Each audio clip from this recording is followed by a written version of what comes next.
Our first tip on prolonging the life of the chain and decreasing wear is to keep that chain and drivetrain clean.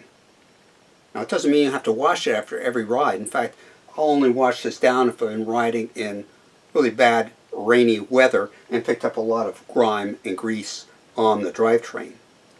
Otherwise, provided I've been riding in relatively fair, nice weather, I'll use our 2-minute drivetrain cleanup about every 150 to 200 miles. Let's show you how that is done. Wipe down the chain with an old t-shirt or piece of cloth. If you happen to have some pure gum turpentine, you can place a drop on the cloth. Don't use mineral spirits. They contain some additional petroleum products that may interfere with subsequent lubrication. So we'll go ahead and backpedal and wipe down the chain.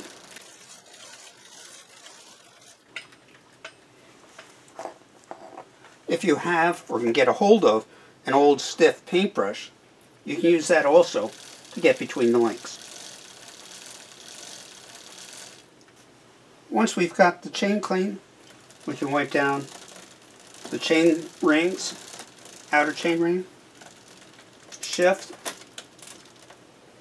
inner chain ring, fold the cloth, get the outside edges of the small chain ring, move to the rear, and you can get the pulley wheels.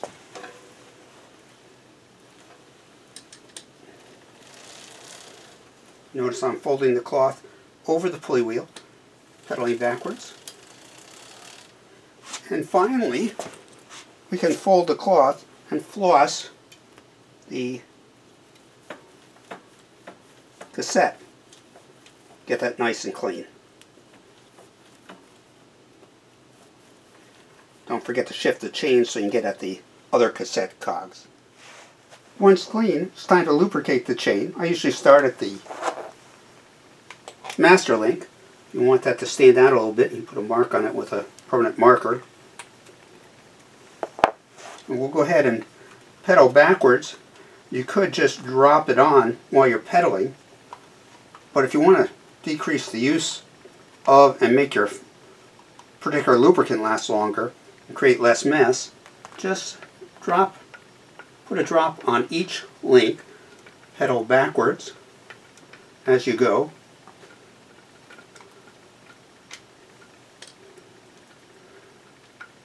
Once all the links are done, again, pedal backwards to work that in.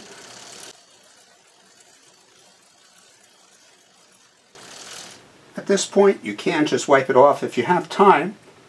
I usually give it a couple hours or wait till the next morning before I'm going to put the bike in the car. Go ahead and wipe off the excess lubricant. And we're set to throw it in the car. Periodically, check the chain for wear. Here we're using a Park CC 3.2. Hook it on. If the 0.5 millimeter portion goes through, I go ahead and change the chain. We have some more details in the upper right hand corner on how to use a chain wear indicator.